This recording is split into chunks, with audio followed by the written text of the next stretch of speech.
You've tuned into the Love Genus Podcast with your host, Lashika Chapman, the Love Genus, home of the curatively curious. Hey, it's Shika, and welcome to Season 2, Episode 7 of the Love Genus Podcast.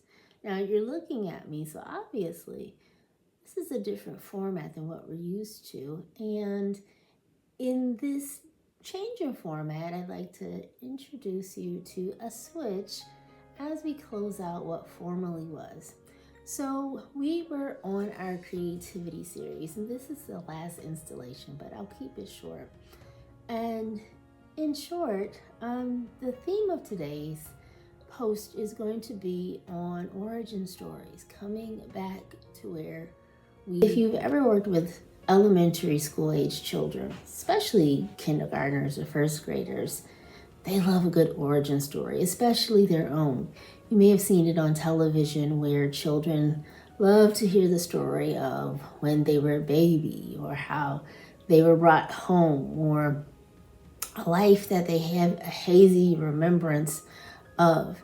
It's interesting to note that at this point of social development, they're really kind of honing in different types of independence and types of social ideas that are important to them and how they navigate what is an increasingly and quickly growing social circle with all sorts of rules that they're vested in.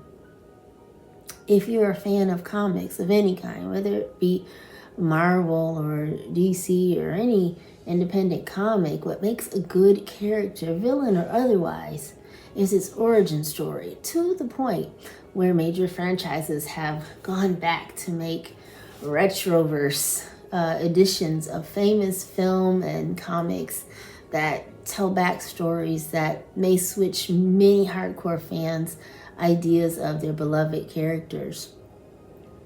All of these things, these origins, they tend to make characters and individuals more real. They solidify them in our minds because we're able to anchor other things around them.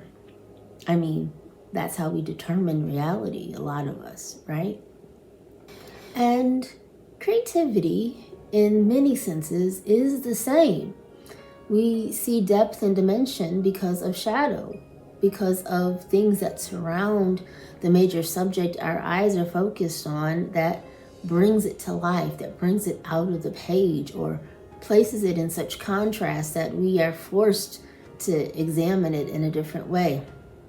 And we all may agree, although we may have different interpretations of what is the major subject of that particular piece of art. I would argue that the process is the same as well.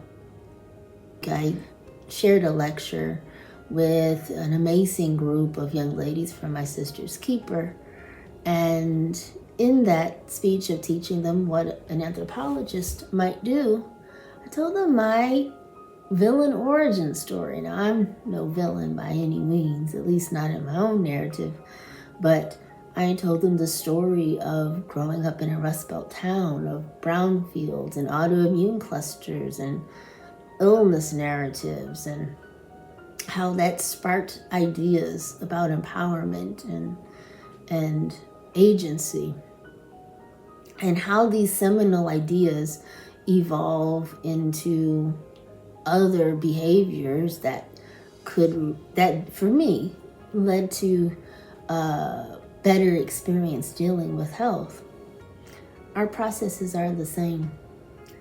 We may feel that as we continue to grow and evolve, that we have created some distance from our origins. And in some cases, we may physically, geographically, definitely intellectually if we're doing it right. But consider spiritual origins. If we adhere to the belief that our origins are divine, that we are made of a divine spark, and in that we are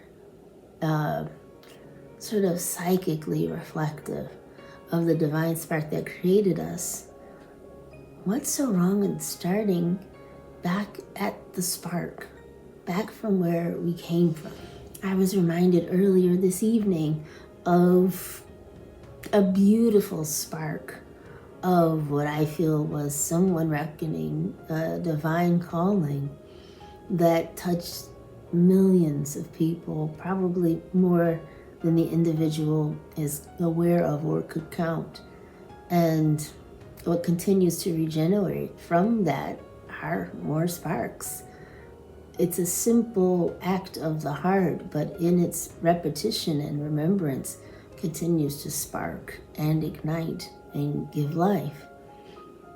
I think we all have that in us in one way or another, and if we're very fortunate, give ourselves the opportunity to tap into it. As for me, the spark that brought me to the Love Genus Podcast and what's returning me to a different format and what will be a seeming adjustment if you're new to listening is the return to storytelling. I came to social media to tell short form stories. I'd record them quite simply and post them online. No hashtags, no fancy titles, just a story. And I think it sparked something for someone. I know for me, it resuscitated me. The lessons and information that I've shared, of course, was to share, but it also fed me back. And what I've learned in the few weeks since I last posted was how much I needed to return to that. And so I hope that as you enjoy the next series for our podcast, which will still be full of information, that you enjoy the stories. You get to sit and listen or watch and gain something. And maybe you'll be sparked too. Have a good day, everyone. And take good care. Thank you for listening. I'm Lashika Chapman with the Love Genus Podcast. Please follow us on social media, on Instagram, and on our website at www.shikasonline.com, where you can get up-to-date information on upcoming episodes or how you can be a guest. Thanks so much, and we'll see you in the next one.